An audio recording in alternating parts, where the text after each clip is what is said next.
clearly someone from military intelligence or one of the alphabet agencies had a hand in writing the State of the Union speech for the president last night. It was a clinic in psychological operations, and it was not an accident. A lot of people think he went off script. Folks, I'm telling you, this is one of those videos. If you're interested in psyops, if you're interested in how people can be manipulated without them knowing it, stick around. You're going to want to see this. But let me ask you a question, and this will kind of prime the pump, so to speak. Is it the job of the grocery store to make sure that you're fed and that they have everything you need? Or is it the job of the grocery store to turn a profit, no matter what that means? Should they have profit as their number one motive, or should they have the well-being of the customers in their area as their number one motive? Now, that's something to kind of chew on for a minute, but real quick, I want to say thank you. Continue to be diligent, always. To those of you who show up here, of course, at the Florida Maquis YouTube channel, and if you engage in a polite and thoughtful way, whether you agree or disagree, you are absolutely welcome down in the comments section. But for those of you who have stepped up to the next level and joined us over at the Patreon channel, I owe you a huge debt of gratitude. You are making a massive, massive difference in my life. And recently, a lot of people have clearly been talking to their friends, because we're getting a large number of people signing up over there. There's only one level, $1 US per month. That's it. Get you access to everything. Going back years, there's hundreds of videos. It's even less if you sign up for an entire year. And this is the most important part, fully refundable. You can go over there for 90 days, for 3 months, for February and March and April. And if by that time you can make a decision saying, well, maybe I'll stick around. It's only, pennies per day. But if it's not for you, those $3 right back at you, nothing lost, no questions asked. Very much appreciate the opportunity. So would love to have you over there. What's the real difference? At Vimeo, where we put the videos up, it's away from Google's prying eyes, of course, and we can get away with a lot more. Basically what we say, what we show, and that's actually cost me a few viewers, but that's fine. We're going to take the gloves off and show what needs to be shown. Now, primarily we talk about psychological operations. People, primarily, who believe in their heart of hearts that they're thinking when they're actually just feeling. They're getting into an emotional state, assessing that emotional state, whether they like it or not, and then assigning thought-based motives to their subsequent actions, when none of that is absolutely true. Now, back to our picture.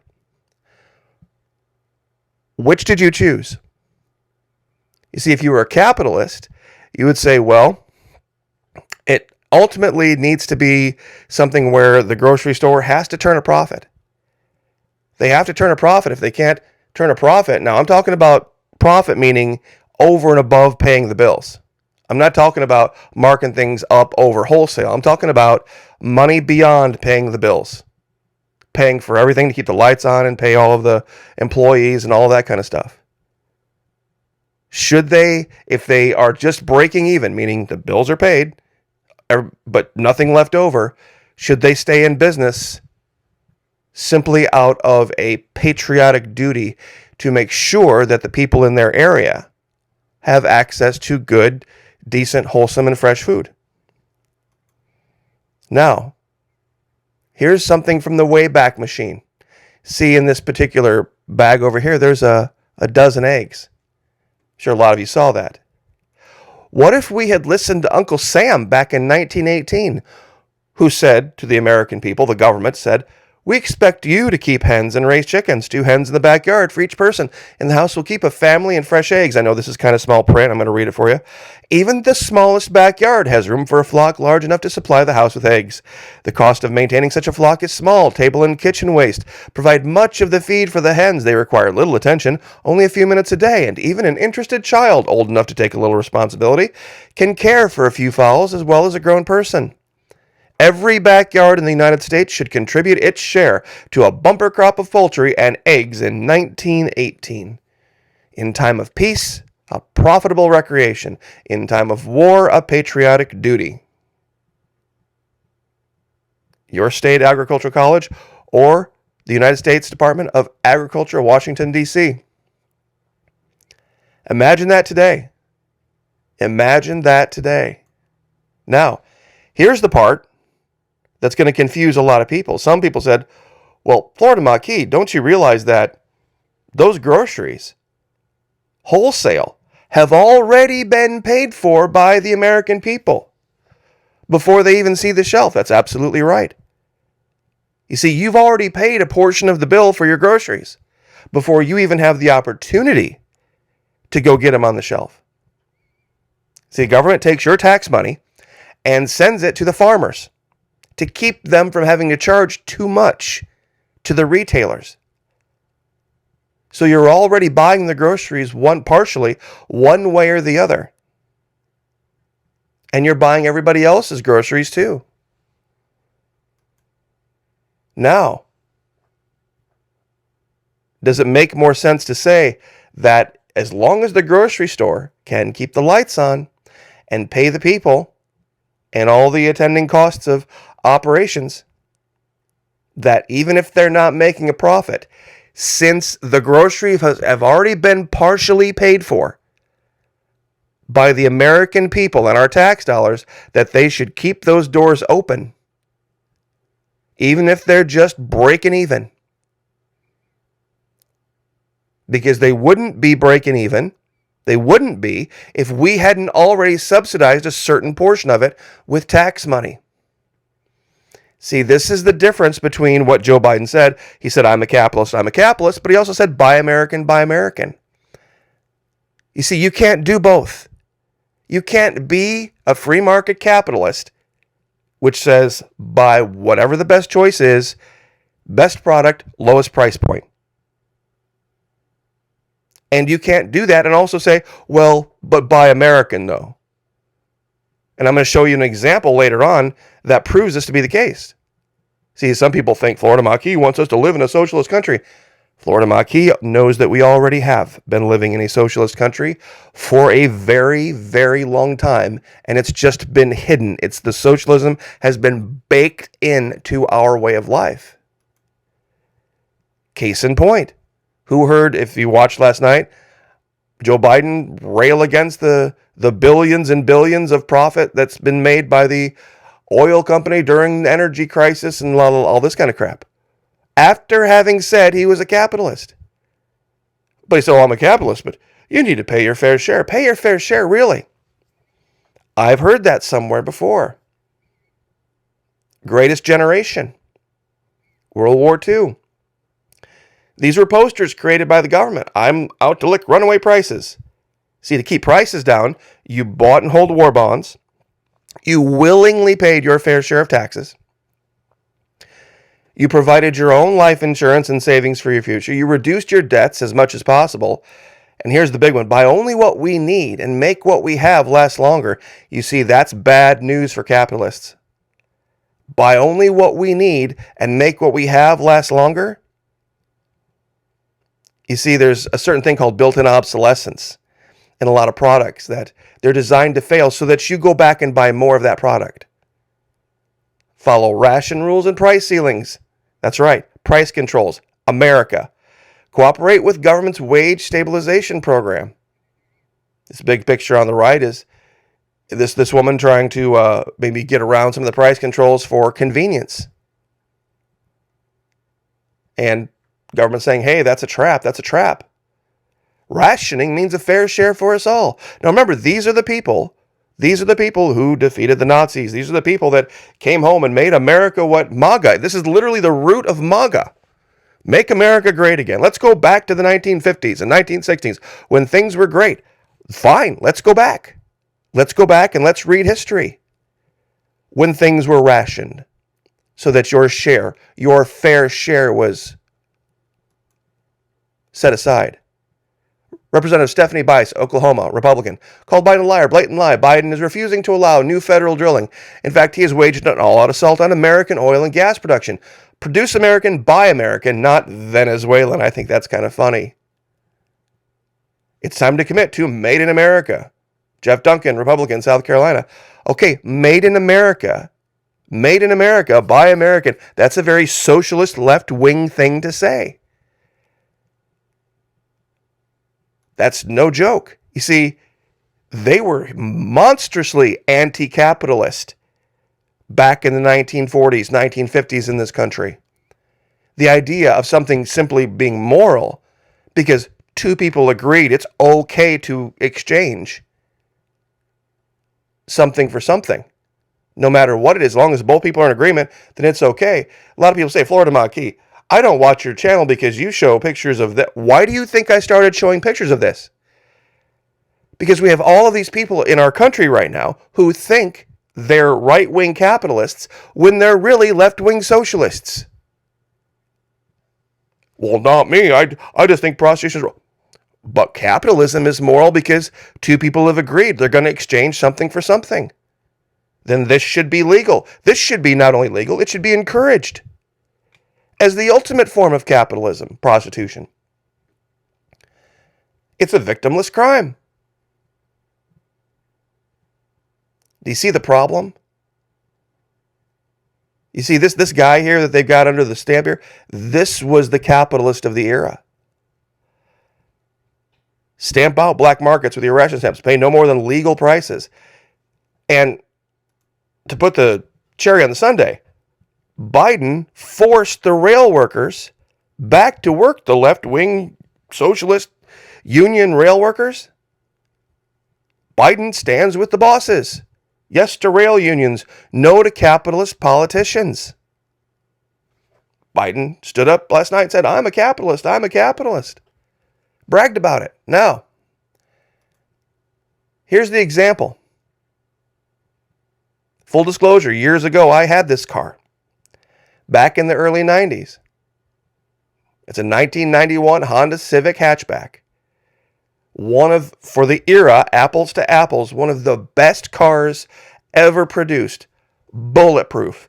Virtually indestructible. You change the oil on this thing, you keep the tires on it, run forever. Hit a deer. It's the only reason I got rid of this car. Hit a deer. And it just smashed the hood, smashed the windshield. But other than that, it didn't. When I hit the deer, the car didn't even stop running. It was so quiet. In fact, I went in to try to move it with the windshield busted, and I turned the ignition, and it made that kind of cranky noise when you try to start a car that's already started. Back when you could do that, you can't do that these days because of the electronics. But comparatively speaking, comparing apples to apples, if you wanted to talk about proudly made in the USA, this is the junk that was coming out of America at that time. American-made K cars, literally designed to fail in 50,000 miles. A lot of people alleged this, and it took years for them to finally get all the inter-company memos put together where they knew what they were doing. They knew what they were doing. Dodge knew what they were doing. They were designing purposefully obsolete cars to fail prematurely so that they could sell you more cars. Capitalism confirmed. The American way. Why would we want to wait for Americans to drive 100, 150, 200,000 miles before we get them back in the showroom and keep them in payments? This was the American way. Make garbage automobiles that fall apart, no matter whether you take care of them or not, so that you can keep people in debt to the car companies and burning way more gas and oil than they need. By this one, this was terrible news for capitalists. That this Honda was terrible. It was great news for the American people. Terrible, terrible news for capitalists. Buy this thing, you won't be looking to replace it in 10 years if you take care of it. I kind of wish I still had one, to be very truthful. They're almost impossible to find in good condition because the parts are easy. And I tell you what, if you want to teach a kid to drive a 5-speed manual in something that has amazing visibility but low power and is cheap, this would be the perfect car to do it in. This little Honda Civic. These great, great cars. But my gosh, I guess you're just totally anti-American if you would have chosen this over a K car. You see, free market capitalism said, well, what's the best product at the best price? This happened to be it. So capitalism and buy American doesn't really go together. You see, this is the psyop. This is where you think something is true, and they flowery up the language, to make you think this is the case when it isn't the case at all. Everything else being equal, of course, I would definitely buy American. I'm just going to say that. Everything else being equal, I would definitely buy American. I would definitely buy Floridian for sure. I buy at farmers markets things that are grown here in Florida all the time. But when it comes to other purchases and other things, if you're a capitalist, you're going to buy the best, most affordable thing at the right price point. Best value for the right price. And there's nothing wrong with that. But you don't get to add in other considerations because that fouls it. That, well, I'm going to buy the best American-made car, then you're screwing yourself, basically. So this is what we talk about. This is, I know a lot of people don't want to look at what Biden said or listen to what Biden said, but sometimes you have to educate yourself to get out of the emotions, listen to the facts of what's being said, and then analyze clinically and coldly. And last night was a clinic in PsyOps.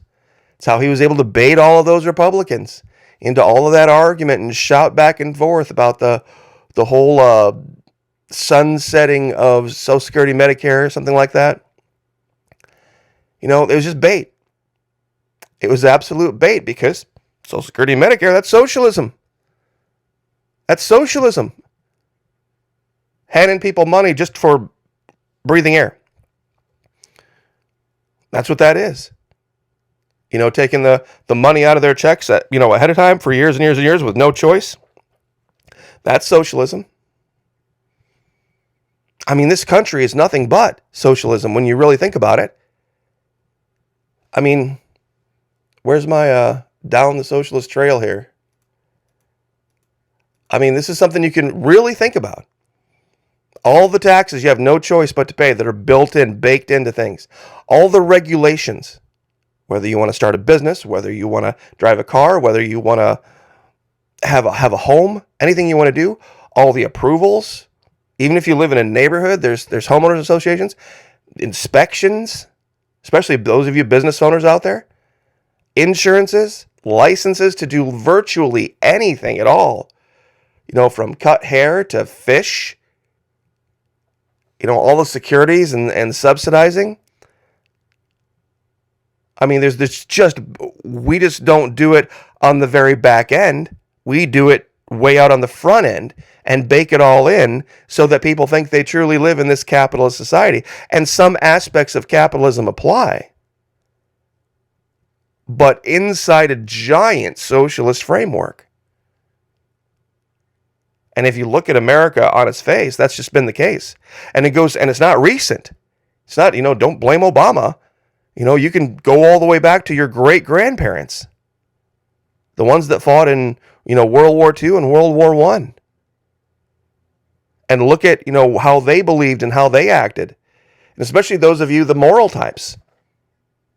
They say, this immoral thing I don't agree with or I don't like, nobody should be allowed to do. I mean, think about that. Your particular specific morality needs to be forced down other people's throats. By law, by government. to quote unquote protect society. That makes you a socialist. I'll leave it there. God bless. Like, share, subscribe. We'll see you guys next time.